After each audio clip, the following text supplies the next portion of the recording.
For any Xbox or PlayStation codes or anything gaming related, check out g2a.com, and if you need any Ultimate Team coins, then head over to FIFA. The code CHES will get you a discount on both sites, and all links are down below.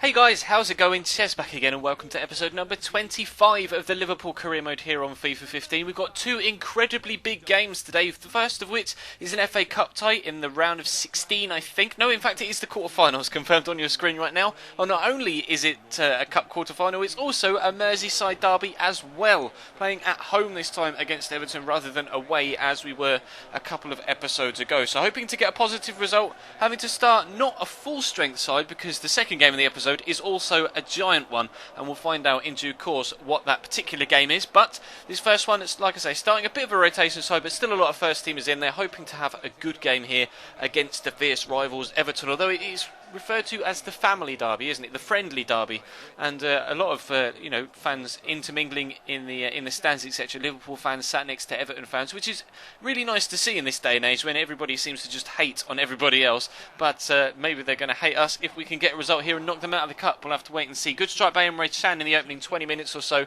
but it was unfortunately off target. But they were going to have the next chance. James McCarthy in behind here, going to slot the ball through eventually once he finds a little bit of space to Lukaku, and he's going to get the ball returned to him. Good strike, but again, like Emre Can, just slightly off target. But we pick the ball up off them actually in a defensive area here. Douglas Costa tracking back really nicely. Morgan Schneidling gives it to Coutinho. There we go, and he plays through Daniel Sturridge. Lovely little step over to get inside John Stones, outside of the left foot finish, and we are 1-0 up inside the 35th minute. Really pleased with Daniel Sturridge to have finally started to score goals again. He had a couple of games where he was a little bit off and Mario Balotelli was scoring hat-tricks, etc. But finding his shooting boots here, and he's actually going to get sent through literally just 2 or 3 minutes later. Races in behind him. This time it's a beautifully weighted, finessed finish, passing it into the back of the net, just squeezing it inside the post to give us a 2-0 lead. 2 goals in 4 minutes give us a commanding lead. But Everton came back at me in the second half, literally throwing men at the ball, as you can see there. They had that corner. We are eventually going to pick it up off them here as Besic plays the ball into the box. Ledson is going to try and get the ball inside and does find...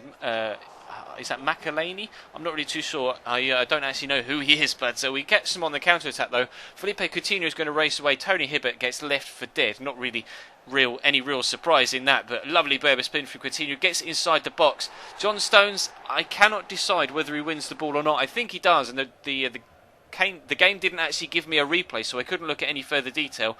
But regardless, we get the penalty. Everton hit the self-destruct button, and that gives us the 3-0 lead, and quite possibly the route into the FA Cup semi-finals and a trip to Wembley ahead for the Liverpool fans. We're into the last 10 minutes now. Daniel Sturridge again, we're trying to catch him on the counter-attack. Coutinho again involved. This time it's Hesse on the left-hand side, breaking in behind Tony Hibbert, who was definitely their weak spot in this defence. Hesse comes inside. I thought, do I finesse it?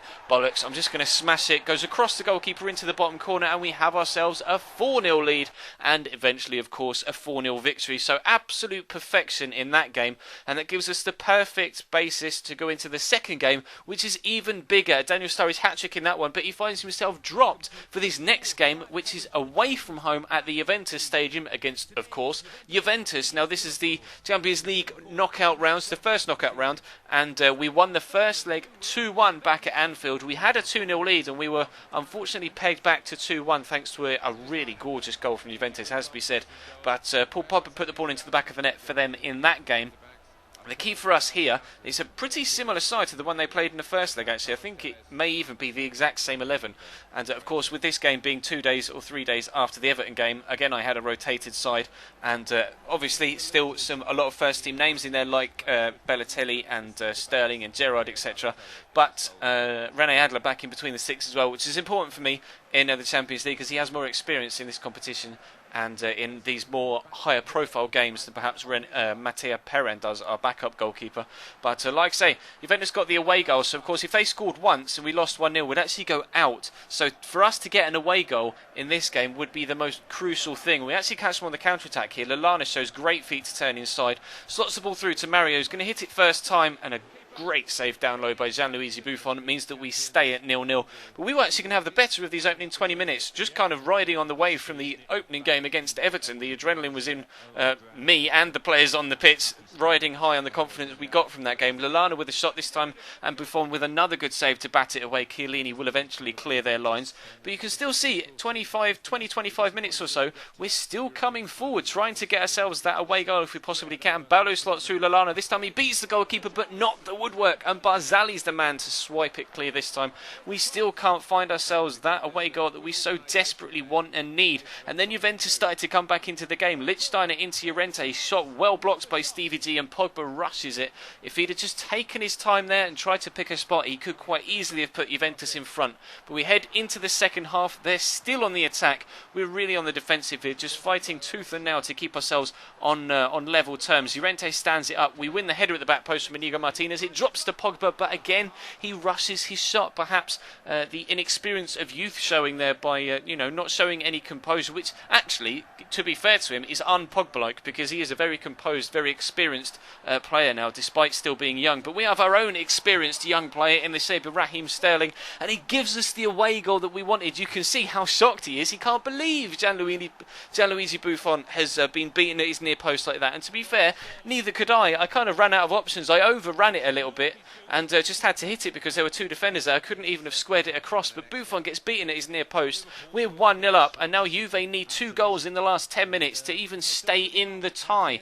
And Sterling's going to cut inside, has the shot, and Barzali could have chested that into his own goal there. That really could have been 2-0 and 4-1 on aggregate, and game well and truly over. It didn't, and they continue to come forward. As you saw there, I brought on John Flanagan for the flagging midfielder Stevie G, and put Danilo into the middle. But they're coming down the left-hand side now with Carlos Tevez marking up against John Flanagan, but the header goes over the top by Morata.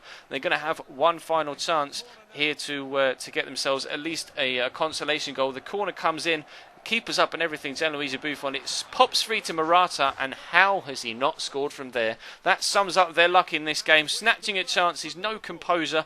He misses the target. I accidentally skipped the final cutscenes at the end of the game, but we do get the 1-0 win and a 3-1 win on aggregate. So we're through to the FA Cup semi-finals, and we're through to the Champions League quarter-finals. Fantastic runs in all cup competitions for us so far this season, because of course we won the Capital One Cup last week as well. Of course it's Monday though, so we will have a squad report going on in the background. But as always with the squad reports, if you enjoy, or not if you enjoy, if you want to see anyone's stats in any particular detail, then feel free to pause the video at any point throughout the squad report, and you can do that. A lot of players starting to actually grow now, which is nice to see, and hopefully they'll continue to do that for the remaining 2 or 3 months of this season. We are going to have some more upheaval with the squad in the summer. At least I have plans to do that. We'll have to wait and see what actually comes of the summer transfer window, because there are still some players I want to move out and actually try and replace.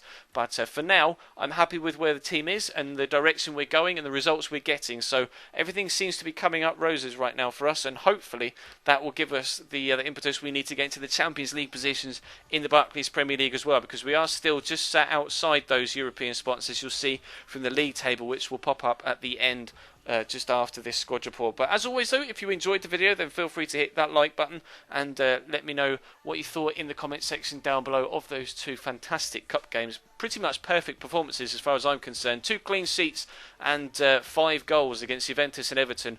Can't be arguing against that whatsoever. But that is, like I say, going to bring today's episode to a close. Check the channel page for anything you may have missed over the weekend, whether that be my player or the career mode Road to Glory, which will of course return to you tonight. I do plan on streaming tonight if I have the time, although of course, like I say, follow me on Twitter to make sure you stay fully up to date with everything that goes on with me on Twitch, and follow the Twitch channel as well to make sure that you are 100% up to date, and you'll know exactly when I go live if you follow me on Twitch, because you get an email notification. Although of course I will put a little kind of advertisement video up on the channel when I do go live, make that public again, and I tweet out consistently throughout the stream to let you know that I am live. But confirmation then, as you can see, we are just outside the European spots, but with a game in hand on the 2 teams above us, and if we win that game in hand, we'll go above both of them and into 5th and be level on points with Manchester City. So definitely all to play for in the BPL, all to play for as well in the 2 cup competitions that remain this season, and hopefully we can do our utmost to win as much as we possibly can this year in our opening year here at Anfield. But like I say, today's video coming to an end now. Thank you very much for watching. There will be a career mode Road to Glory video a little bit later on tonight, so check your sub boxes for that at 8 o'clock. But for now, I will see you next time.